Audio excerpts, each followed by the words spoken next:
A few hours after the war between Britain and Germany had begun, the Alert, a cable-laying ship, began cutting all 5 cables from the seafloor that led from the German port of Emden to Vigo, then onto the Azores and the USA. The cables were cut and Germany lost all telegraphic links to the world beyond continental Europe. The telegraph was a device that revolutionized long-distance communication. It worked by transmitting electrical signals over a wire laid between stations. Samuel Morse developed a code that assigned a set of dots and dashes to each letter of the English alphabet and allowed for the simple transmission of complex messages across telegraph lines. In 1844, Morse sent his first telegraph message from Washington, D.C. to Baltimore. A map of Europe from 1856 reveals the extent of telegraph lines on the continent. By 1866, the first telegraph lines was laid across the Atlantic Ocean from the USA to Europe. By 1901, telegraph cables from Britain stretched to all corners of the globe, forming a massive international communication network of around 100,000 miles of undersea cables. In December of the same year, an inventor, Guglielmo Marconi, successfully sent his first message wirelessly across the Atlantic Ocean from England to Newfoundland. The value of wireless communication at sea was dramatically demonstrated by the Titanic disaster in 1912. Large ships were now being fit with wireless sets and at least one operator was included amongst the crew. At the beginning of the war, the most powerful world navy, the British Grand Fleet, enforced a blockade of Germany. Warships patrolled the English Channel and the 200-mile gap between Scotland and Norway, denying German ships access to the Atlantic Ocean and the world's trade. These were some of the most sophisticated undertakings of the war that attempted to force the German military into submission. As the German surface fleet was cleared from the seas, the German naval strategists turned to the U-boat as a way of striking against valuable British ships. The Germans focused more heavily than any other country on employing wireless communication. Wireless towers were erected in German colonies in Africa, East Asia, and the Pacific. The transmitting installation at Nauen, just outside Berlin, was the only European station capable of reaching North America at the time. These intercepted German naval signals were a reason for concern for the members of the intelligence division of the British Admiralty.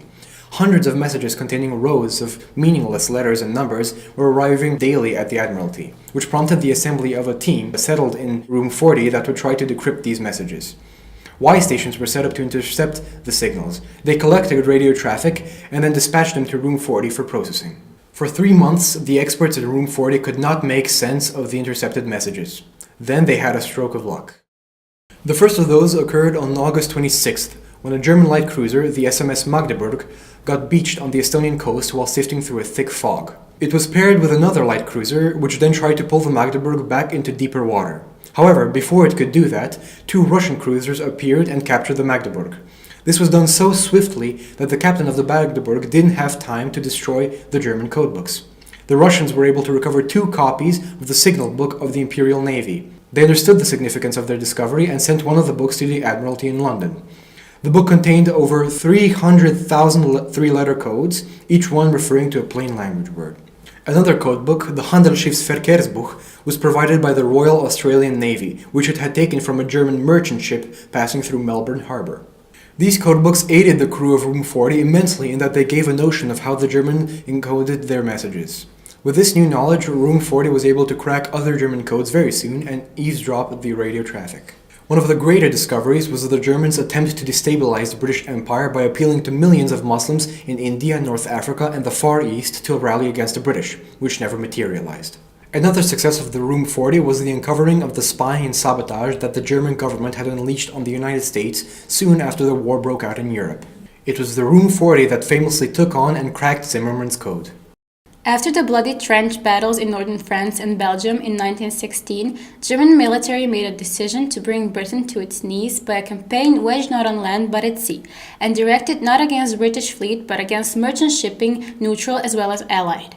The U-boat would be employed to starve Britain into submission. A few doubted that such a measure would bring the US into the conflict. The German Foreign Secretary Arthur Timmermann was determined to be ready for such an eventuality. A top-secret message was sent from Berlin to the German ambassador in Mexico.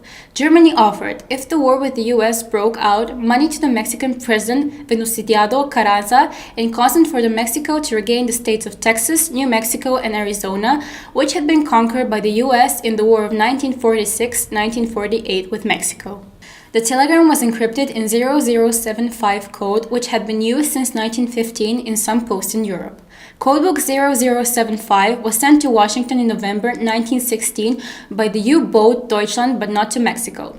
The U.S. State Department generously provided for peace effort transmission of the German coded messages since 1915 on its diplomatic cable. The telegram left Berlin at 7:50 p.m. on 16th of January. A copy of the message was given to the cryptographers in the room 40. The first partial decipherment appeared around 10:30 a.m. the next day.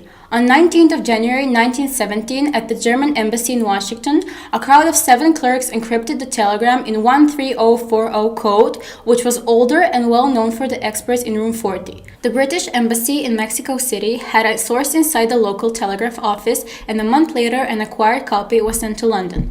The telegram was fully deciphered immediately and presented to the U.S. ambassador in London. President Woodrow Wilson, unsure of what to do, saw confirmation of the authenticity. Unbelievably, Zimmerman himself confirmed that the telegram and its anti-American rhetoric were genuine. On 1st March, Wilson chose to publish the telegram in several newspapers. The American public, already shocked by the submarine campaign, saw this as a virtual declaration of war and demanded an American response. It was the great British success, both in cryptology and diplomacy. The trench warfare was never established as the main feature on the Eastern Front.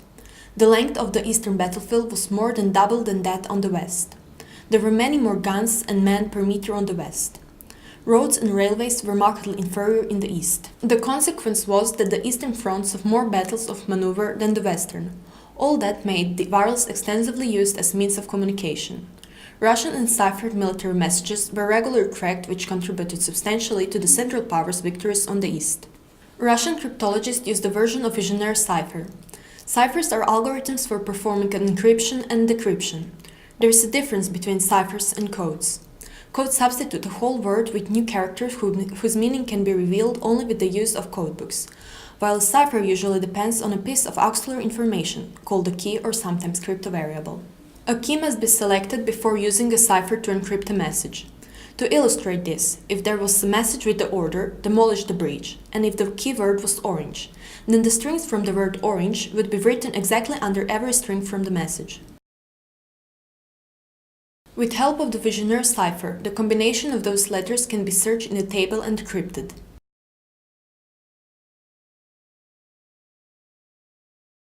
The Germans used the most complicated cipher in the world, the ADFGFX code, but even such an exceptionally difficult cipher was broken in June 1918 by the French decoders. In the beginning of the World War I, British and French armies were skeptical about wireless and found it unreliable.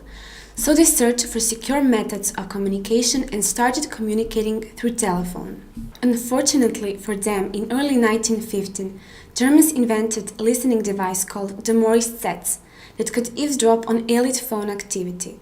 When the French telephone lines were buried underground and the signals were sent, Morse translated them into their original form. The Morse sets mean that Germans were forewarned and had time to organize defensive capability, knowing the exact locations of the series of assaults by the French during 1915.